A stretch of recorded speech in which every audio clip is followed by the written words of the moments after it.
Hey, I'm coming to you from the basement.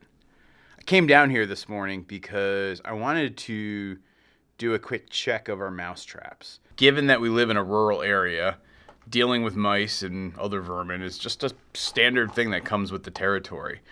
When we first got here, the place was overrun with mice. Like, we found dead mice just floating in the toilet.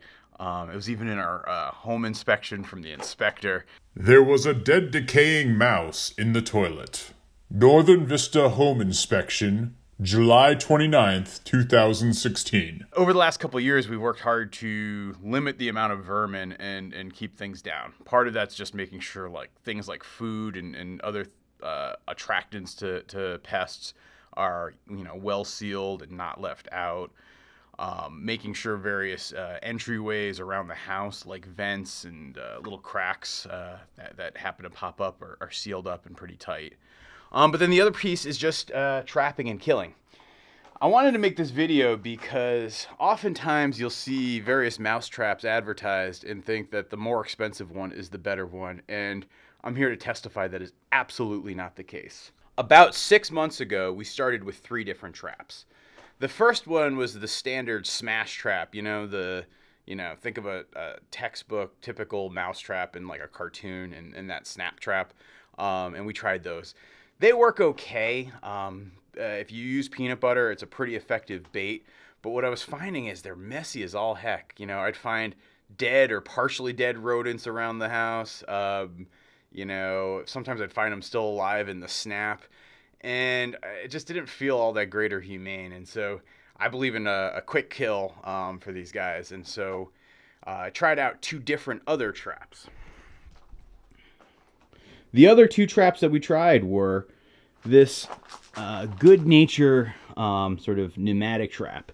The way it works is it's got a pin that, when the rodent sticks his head up in that little part over here, and it comes and just smashes them. You can see right here it's CO2 powered. It fires. It was pretty expensive actually to buy too. And so far I've only caught 1 mouse with the thing, and I'm talking I've been using it, let's see, we got it in October of last year, so it's been even longer than 6 months, so like 8 months, 9 months. And so it's just not very effective.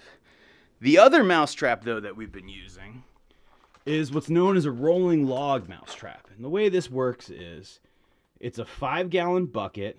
It's got this little thing that, a mouse will come up this, walk on here and go doo doo doo doo doo, and then boonk, and then they'll go into the bucket full of water. It seems very simple, very low tech. I bought like the little metal spinny thing, but it was only like $7 or $8. You could make it yourself out of a coat hanger and a water bottle, or a coat hanger and a soda can. All you need is that principle of having something that spins pretty freely that the mouse will walk up to. And I've got to say, this is like the most effective mouse trap I've ever seen. When we first started trapping, some nights we would find like 4 or 5 mice in the bottom of the bucket. You put water at the bottom of the bucket so that they drown, and it's a pretty quick, clean death. And God, they work amazing. I've now got a couple of them stashed around the house. We don't get as many mice anymore in them because I just think that we have a lot fewer mice here. But just this morning as I came down here and looked, 2 guys floating right in the bottom of the bucket. So it's an incredibly effective trap. I cannot recommend it enough. The rolling log style traps where it's basically a spinny thing over a 5-gallon bucket with some water at the bottom of it. You can make them, you can buy them. I'll leave a couple links down below in the description to show you these traps in action. I'll also leave a link to a video that shows the review of the pneumatic one so you can actually see how it works. But I gotta say, it's been a piece of junk. I've been much happier with the rolling log. Of course, all of that said, the best mouse control measure that we've taken so far is obviously the furriest one.